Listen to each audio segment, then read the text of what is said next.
In this video, I'll show you how to convert your PDF files to a Word document.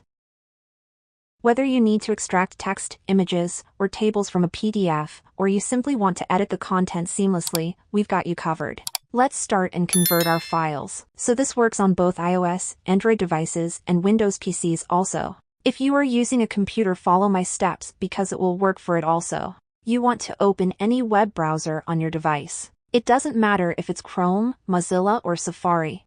I'm on my iPhone, so I'll open Safari, and then you want to type Convert PDF to Word and search for it. Now you will have a bunch of different websites on the page, but I'll leave the link for this specific website right here because it works flawlessly. When you open the website, it's gonna look like this, and you want to click on Select PDF File.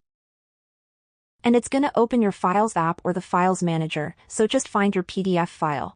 So I'll select this PDF file and then click on this Convert to Word button right here.